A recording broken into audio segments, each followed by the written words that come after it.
السلام علیکم ناظرین، اسپیشل ٹرانسمیشن میں خوش آمدید کہیں گے۔ ہم بات کر رہے ہیں ملک کی سیاسی صورتحال کی۔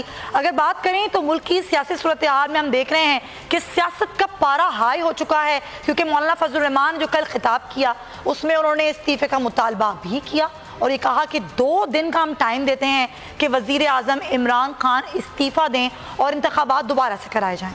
پھر انہوں نے اداروں پر بھی انگلی اٹھائی۔ اس کے بعد D G I S P R کا بیان سامنے آیا اور انہوں نے کہا کہ وہ کس ادارے کی بات کر رہے ہیں، مولانا صاحب یہ بتا دیں۔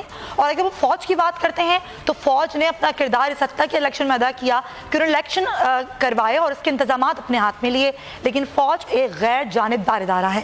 اس کے بعد پھر مولانا صاحب کا بیان سامنے آتا ہے اور وہ یہ کہتے ہیں کہ پتہ نہیں کہ D G I S P R نے کس بنیاد پر یہ بیان دیا، کیونکہ یہ بیان تو کسی سیاستدان کو دینا چاہیے تھا۔ اور انہوں نے یہ بھی کہا کہ D G I S P R نے خود ہی بتا دیا کہ میری مراد آخر کس ادارے کی جانب تھی اور میرا اشارہ کس طرف تھا۔ اس کے بعد ناظرین آج کی جو صورتحال ہے وہ یہ ہے کہ حکومتی کور کمیٹی کا اجلاس ابھی ہوا آپ سے کچھ دیر پہلے، اور اس میں تمام تر مذاکرات، صورتحال، دھرنا اور کس طرح دھرنے سے نمٹنا ہے اس پر غور کیا گیا۔ آپ سے کچھ دیر بعد ابھی حکومتی مذاکراتی ٹیم جو ہے وہ پریس کانفرنس بھی کرے گی اور رہبر کمیٹی کا اجلاس بھی شروع ہو چکا ہے۔ اب یہ دیکھنا ہوگا کہ حکومت جو بار بار یہ بات کہہ رہی ہے کہ ہم چاہتے ہیں مذاکرات، ہم چاہتے ہیں ڈائیلاگ، کیا واقعی ڈائیلاگ کا وقت بچا ہے؟ کیا حکومت نے دیر تو نہیں کر دی؟ اس تمام صورت میں بات کریں گے۔ اسٹوڈیو سے میں جوائن کر رہے ہیں فیصل عزیز خان صاحب، بہت شکریہ آپ کا۔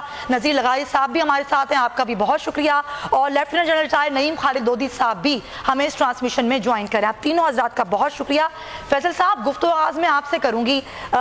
جو ہم بات کر رہے ہیں کہ حکومت بار بار اب یہ کہہ رہی ہے کہ جی ہم کرنا چاہتے ہیں مذاکرات، ڈائیلاگ کریں، بات کریں، استعفیٰ تو نہیں ہوگا اور نہ ہی انتخابات دوبارہ ہو سکتے ہیں، لیکن اب جو ڈائیلاگ کی بات کی جا رہی ہے آپ کو اتنا بہت دیر کر دی، تو بات پہلے ہونی چاہیے تھی۔ بات سیاستدانوں کے درمیان ہر وقت رہنی چاہیے، ہونی چاہیے تھی پہلے بھی، اب بھی موقع ہے، اب بھی کرنی چاہیے۔ لیکن مولانا صاحب کی کامیابی، کراچی سے اسلام آباد تک پہنچنے کے بعد مطالبات رکھنا، ان کی ٹون کے اندر دھمکی آمیز الفاظ آ گئے، لہجہ آ گیا، اور اب میں یہ دیکھ رہا ہوں کہ مولانا صاحب نے استعفیٰ لینا ہے عمران خان صاحب سے، تو ایک ڈیمانڈ کر رہے ہیں کہ استعفیٰ دے دیں۔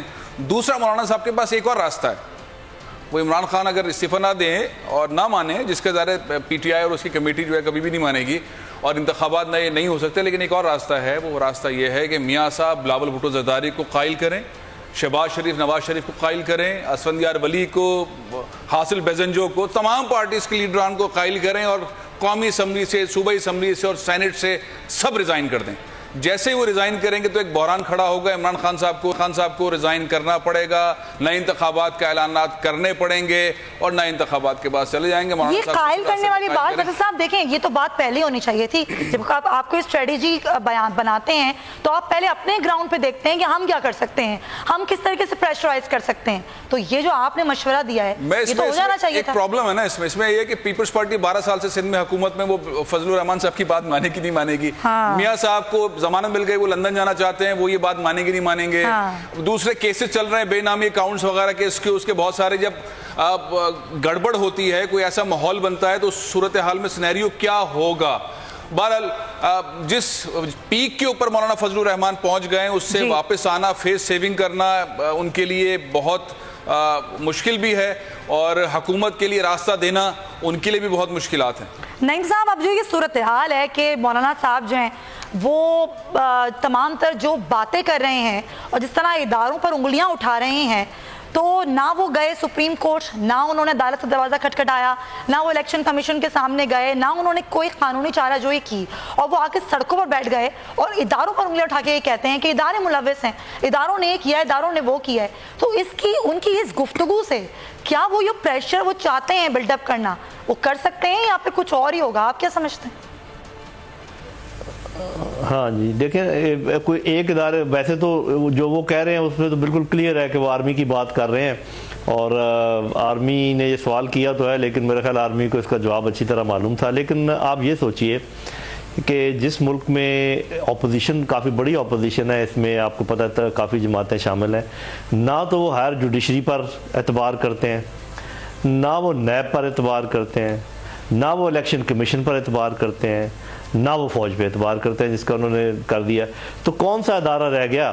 اور پھر یہ کہ چونکہ میں تو اور قدرن لگائی ہوئی ہے پیمرا نے اور کورٹ نے بھی کہ جی سب اپنے اپنے دائرے میں بات کریں، تو میں تو جو بات کروں گا صرف سیکیورٹی کے پوائنٹ آف ویو سے کروں گا اور کانسٹیٹیوشنل پروگریس کے آگے جانے کے پوائنٹ آف ویو سے بات کروں گا. مثال کے طور پہ اگر ان کی بات مان لی جائے جو وہ کہہ رہے ہیں تو پھر آگے کیا ہوگا؟ انٹرم سیٹ اپ کیسے بنے گا؟ انٹرم سیٹ اپ تو بنتا ہے حکومت اور اپوزیشن مل کر بناتے ہیں، اور انٹرم سیٹ اپ جو ہے وہ آگے انتخابات کراتا ہے. تو اس حالت میں تو انٹرم سیٹ اپ بن ہی نہیں سکتا. اور آپ نے دیکھا ہے کہ بلکہ یہاں تک کہ جو الیکشن کمیشن میں جگہیں خالی ہیں وہ پر کرنے کے لیے دونوں متفق نہیں ہیں. اس کا مطلب یہ کہ نیب کا جب ہاں جی ایسے ہی نیب کا ہوگا، جب نیب کا ٹینر ختم ہوگا وہ متفق. تو جب آپ اتفاق ہی نہیں کر پائیں گے تو اس کا مطلب آپ نے ایک سٹینڈ سٹل قسم کی سچویشن کریٹ کر دی ہے جو کہ ملک کے لیے بہت خطرناک ہے. اور دوسرا یہ کہ دیکھیں مولانا صاحب کی نیت پر مجھے بالکل شک نہیں ہے کہ وہ خدا نہ خواستہ کسی دشمن کے ساتھ ملے ہوئے، ایسی میں نہیں یہ بات کہتا. اچھا، لیکن آپ یہ یاد رکھیے دشمن کے لیے کیا مشکل ہے کہ جب ہزاروں لوگ موجود ہوں تو اس میں 2-3 اپنے بندے بھیج دے، این ڈی ایس بھیج دے، را بھیج دے، اور وہاں پر ایک وہ چھوٹا سا کوئی ایسا شوشہ چھوڑ دیں کہ وہ ایک افراتفری جائے اتنے بڑے ہجوم میں، اس افراتفری کا اثر پورے ملک میں پیدا ہو جائے. تو میں تو سیکیورٹی کے پوائنٹ آف ویو سے کہتا ہوں کہ بہت خطرناک بات ہے. اور دشمن جب یہ دیکھے کہ پاکستان کے جو ادارے ہیں سیکیورٹی کے وہ ملوث ہو گئے ہیں اپنے انٹرنل معاملات میں، تو وہ دونوں طرف سے آپ پر میں یہ کہتا ہوں پوچھتا ہوں بالکل آرام سے ٹھنڈے دل سے بیٹھ کر مجھے یہ بتائیں یہ جو لوگ ان کی حمایت کر رہے ہیں جن لوگوں نے چلایا ہوا ہے، نمبر 1 کہ اگر آپ کی بات مان لی جائے تو نیکسٹ سیٹ اپ کیسے ہوگا؟ اگر وہ نہیں مانی جائے تو پھر اگر نیشنل حکومت کیسے آئے گی اگر آنا ہے کسی نیشنل حکومت نے، اور انٹرنل حکومت کیسے آئے گی اگر اس نے آنا ہے؟ تو کیا جوڈیشری ٹیک اوور کرے گی؟ وہ کیسے ہوگا؟ کیا آرمی ٹیک اوور کرے گی؟ وہ کیسے ہوگا؟ تو کوئی آگے کا اگر خاکہ بتا دے نا کہ جی جب یہ ہو جائے گا تو پھر ہم یہ کریں گے، مطلب ازیوم کر لیں، اول تو اس کا امکان نہیں، ازیوم کر لیں کہ گورنمنٹ چلی جاتی ہے تو پھر کیا ہوگا؟ تو وہ جو بات ابھی میرے بھائی کر رہے تھے وہ بالکل ٹھیک کر رہے تھے کہ بھی اگر انہوں نے کوئی کام کرنا ہے تو وہاں چلے جائیں اور پارلیمنٹ میں جائیں. کافی تھن میجورٹی ہے پی ٹی آئی کی، اس کو کسی طریقے سے توڑیں، 2-4 لوگ اپنے ساتھ ملائیں اور وہاں پر نو کانفیڈنس کی موومنٹ لے آئیں اور اپنی حکومت بنا لیں تاکہ ملک کا باقی معاملہ تو چلتا رہے نا. ایسا تو نہیں کہ آپ سارے معاملے کو ستیہ ناش کر دیں اور پھر کہیں کہ ہم آگے چلنا چاہتے ہیں. یہ تو کوئی آگے چلنے کی بات نہیں ہے. ہوگا پوائنٹ ہے کہ نعیم صاحب، رمیش کمار صاحب بھی ہمیں پاکستان تحریک انصاف جوائن کر چکے ہیں، لیکن آپ سے بات کرنے سے پہلے لغاری صاحب سے ذرا میں بات کروں. رمیش صاحب، لغاری صاحب یہ جو صورتحال ہے اس میں آپ قصوروار کس کو سمجھتے ہیں؟ اس صورتحال کو پیدا کرنے کا ذمہ دار کون ہے؟ ایک تو یہ کہ صورتحال افسوسناک ہے پہلی بات، اور دوسری بات یہ کہ صورتحال گھمبیر ہے، ہمیں اسے پوری سنجیدگی سے دے. ایسا نہیں ہے کہ جی ہم اس طرح بات کریں گے جی اچھا کوئی بات نہیں ہے جی اچھا کچھ لوگ آ گئے ہیں جی چند لوگ آ گئے ہیں، تو یہ صورتحال ایسی نہیں ہے. بہت بڑا کراؤڈ ہے جو کراچی سے اسلام آباد پہنچا ہے، اور جس راستے میں لوگ ملتے گئے ہیں مختلف شہروں میں، اسلام آباد میں جا کر بہت بڑے کراؤڈ میں تبدیل ہوا ہے. یہ کہنا کہ جی نہیں جی اچھا جی 10,000 تھے جی 5,000 تھے، نہیں جی 5,000 نہیں تھے، اچھا جی 10,000 ہوں گے جی اچھا 20,000 ہوں گے، بڑھا لیتے ہیں. یہ ایسا نہیں ہے، لوگ تھے اور بڑی تعداد میں تھے. شاید لاہور کے اسلام آباد کے چند بڑے اجتماعات میں سے اس اجتماع کو مانا جانا چاہیے. ایک بات ہے. دوسری بات یہ ہے کہ ڈیڈ لاک کیوں ہوتا ہے؟ ڈیڈ لاک اس وقت ہوتا ہے جب راستے بند ہو جاتے ہیں. میرے خیال میں کہ اس وقت جو راستے بند ہیں مختلف سطحوں پر مختلف جگہوں پر، وہ راستے حکومت نے بند کیے ہیں. ان نے اسپیس نہیں چھوڑا ہے. انہوں نے پہلے تو قائمہ کمیٹیاں نہیں بنائیں، اور جب قائمہ کمیٹیاں بن گئیں تو ان کو فعال نہیں کیا. ہماری قومی اسمبلی کو وہ نہیں کیا، فنکشنل نہیں ہونے دیا گیا، ڈیبیٹنگ سوسائٹی میں تبدیل کر دیا گیا. اس میں حکومت کا انٹینشن، حکومت کی غلط پالیسی، حکومت کے غلط اقدامات شامل تھے. چونکہ رمیش کمار صاحب سن رہے ہیں اور میرے عزیز بھائی ہیں، دوست ہیں، میں انہیں بھی یہ بات چاہتا ہوں کہ ان کے بھی گوش گزار ہو. اور اس طرح سے حکومت نے یہ کیا ہے کہ ایوان صدر کو آرڈیننس فیکٹری میں تبدیل کر دیا ہے. جی ہاں، کل بھی آرڈیننس کی منظوری آئی ہے. جہاں قوانین جو ہیں وہاں سے چل رہے ہیں، اور قومی اسمبلی چونکہ رمیش کمار صاحب قومی اسمبلی کے بھی ممبر ہیں، تو یہ جو قومی اسمبلی کی بے توقیری ہو رہی ہے، بے عزتی ہو رہی ہے، اور اس کی توہین ہو رہی ہے، اور اس کی تذلیل ہو رہی ہے، اور اس کی تحقیر ہو رہی ہے، اس پر ہمیں ضرور بات کرنی چاہیے۔ اگر اداروں کو آپ غیر فعال کر دیں گے، اداروں کو جو ہے آپ نان فنکشنل کر دیں گے، تو پھر اس طرح کے نتائج سامنے نکلیں گے اور اس طرح کے مطالبات سامنے آئیں گے۔ زیادہ ذمہ دار آپ حکومت کو سمجھتے ہیں اس کے پیچھے؟ میں سمجھتا ہوں کہ حکومت نے تالے بند کر دیے ہیں اور چابیاں اپنی جیب میں رکھ لی ہیں یا چابیاں کسی دریا میں پھینک دی ہیں۔ اب معاملہ یہ ہے کہ اس ڈیڈ لاک کو کون توڑے گا؟ کون توڑے گا؟ رمیش صاحب، لگتا ہے حکومت نے دیر کر دی، ڈائیلاگ ہونے چاہیے تھے، مولانا صاحب کو روکنا چاہیے تھا اس آزادی مارچ کو کرنے سے۔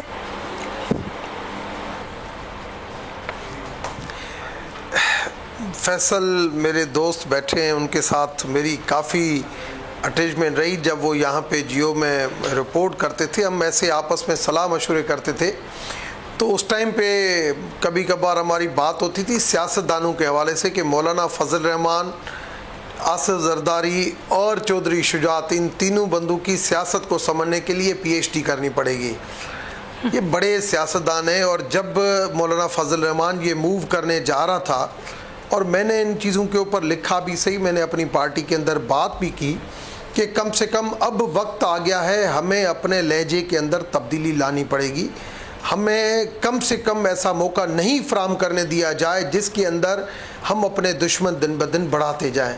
مگر کچھ ہماری غلطیاں ضرور ہے، جیسے آپ نے دیکھا کہ میڈیا کے حوالے سے بھی یہ چیزیں ہوئی، ابھی میں نے 2-3 دن پہلے ایک آرٹیکل بھی اس کے اوپر لکھا کہ ہم نے غیر ضروری اپنے صحافیوں کو، اپنے وہ اینکرز کو بھی اپنا دشمن بنا دیا کہ ہم کون ہوتے ہیں کس کے اوپر پاندے۔ ایک تو چیز یہ کہ جمہوریت چلنی چاہیے، اس کے لیے دوسری رائے نہیں ہے، مگر جمہوریت جو چلنی چاہیے وہ جمہوریت حکومت کا نہیں تھا، پیمرا نے خود کیا تھا۔ نہیں ایسے پیمرا غلط چیز غلط ہے، یہ چیزیں آپ جب تک مانیں گے نہیں پرابلم، تب تک آپ ریئلسٹک آپ کی اپروچ نہیں ہوگی، تب تک آپ اس ایشوز کے ریڈریس کو نہیں جائیں گے۔ آپ فردوس راشد کیوان کی غلطی ہے، میں نے دیکھیں میں اپنی پارٹی کے اندر بھی واحد بندہ ہوں جو بولڈ طریقے سے بولتا ہوں، میں کہتا ہوں آپ کی غلطی، آپ مانیں کہ یہ غلطی ہے، اور جہاں پہ جو غلطی ہے وہاں پہ لیڈرشپ بھی، تب بھی یہ چیزیں آگے سے کنٹرول ہوگی۔ آج بھی جس طریقے سے ہم نے اتنے دنوں تک مولانا فضل الرحمان کی اس موو کو اتنا ایزی لیا ہے، میں آج بھی اس کو بہت زیادہ جو ہے وہ ٹینشن والی صورتحال سمجھتا ہوں۔ یہ جو آج چیزیں ہو رہی ہیں، سیاست وہ ہوتی ہے سیاست عبادت اور خدمت ضرور ہے، مگر سیاست وہ ہے جہاں پہ آدمی کو پتہ ہے کہ کل کیا ہونے والا ہے۔ بائی گاڈ، خدا کی قسم اپنی روزی پہ بیٹھا ہوں، جو آج چیزیں ہو رہی ہے نا، یہ میں نے ایک ہفتہ پہلے کہ یہ ایسے یہاں پہ آئیں گے، اتنے لوگ ہوں گے، 3 دن کے بعد یہ ڈی چوک کے اوپر موو کریں گے، پھر یہ ہوگا، یہ ہوتی ہے سیاسی۔ تو رمیش صاحب آپ نے اتنے مشورے دیے اور پھر بھی اس کے بعد نہیں سنا گیا، اور اس کے بعد اب یہ صورتحال پیدا ہو گئی، کیا آپشن ہے حکومت کے پاس؟ اب کیسے نپٹیں گے مولانا صاحب سے؟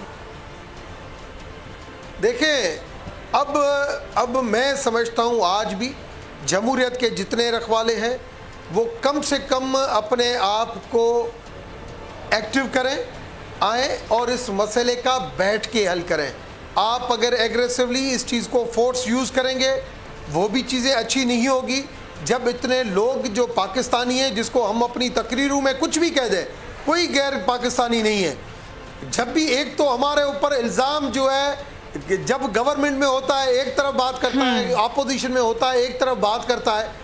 میں نے پرسوں ترسوں اپنی پارٹی کے اندر بات کی، میں نے کہا 8 سال پرانا ہم وقت یاد کریں جب ہمارا جلسہ ہوا تھا، جس جلسے کے بعد پی ٹی آئی کا گراف اوپر ہوا تھا، میڈیا کو تو نہیں روکا گیا نا، تو کم سے کم ہمیں جمہوری طریقے سے چلنا پڑے گا، تب ہمیں ڈیموکریٹک فورسز جو ہے وہ ہمیں سپورٹ کریں گی، اور جو لوگ، جو تجزیہ نگار، جو اینکر، جو سمجھتے ہیں کہ یہ صحیح کام ہو رہا ہے، وہ بھی ہمارے ساتھ مورلی کھڑے ہوں گے، مگر جب ہمارے اقدام بھی غلط ہوں گے تو وہ بھی ہمارے خلاف ہو جائے۔ ایک تو ہماری پہلی پالیسی یہ ہونی چاہیے کہ ہم جو متبادہ حلقے ہیں ان سب کو اپنا دوست بنائیں اور اپنی غلطیوں کا اعتراف کریں۔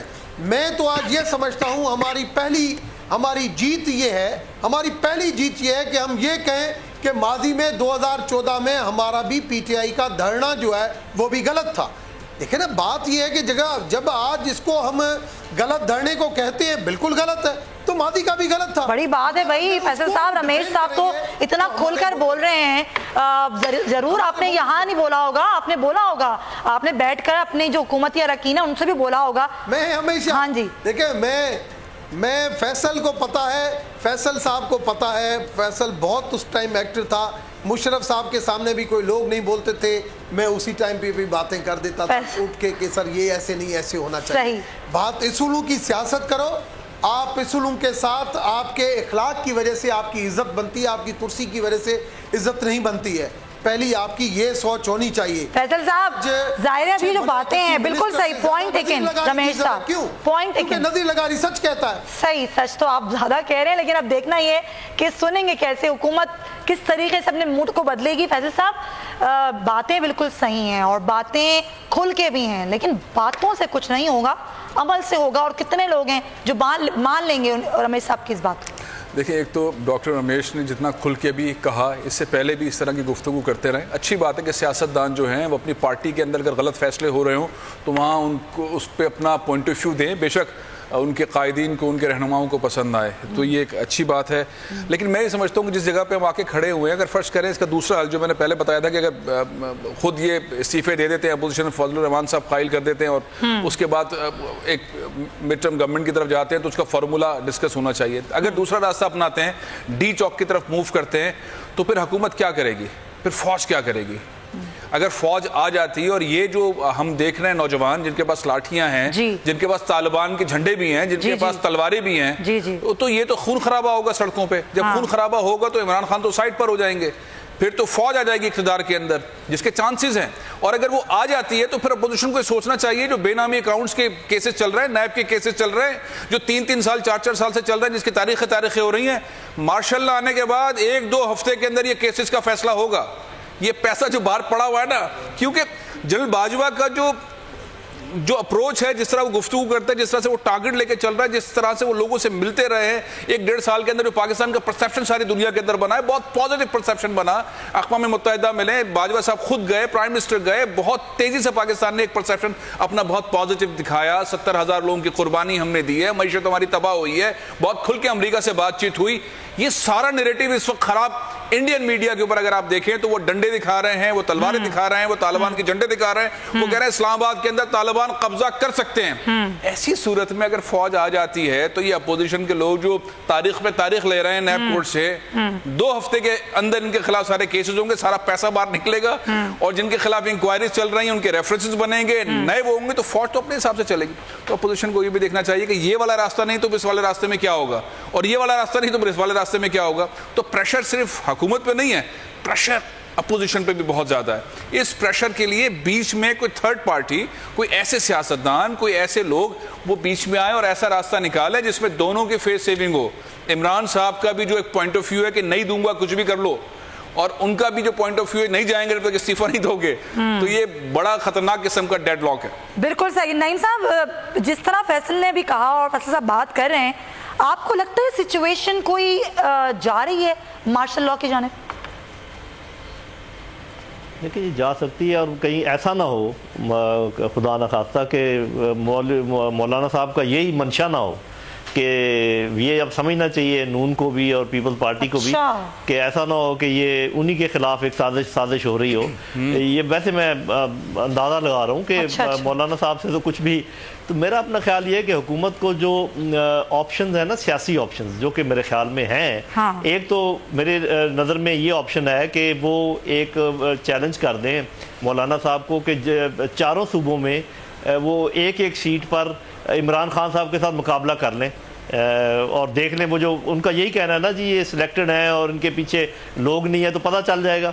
کیونکہ بار بار کئی آپ کو پتہ ہے سیٹوں پہ کاؤنٹنگ ہوئی ہے, ری کاؤنٹنگ ہوئی ہے, اور اگر کبھی کوئی تبدیل ہوئی بھی ہے سچویشن تو 19-20 کی ہوئی ہے. تو یہ کہنا کہ پی ٹی آئی کے ووٹ نہیں ہے یا پی ٹی آئی لوگوں کے طاقت سے نہیں آئے کسی اور طریقے سے, یہ تو بہت غلط بات ہے.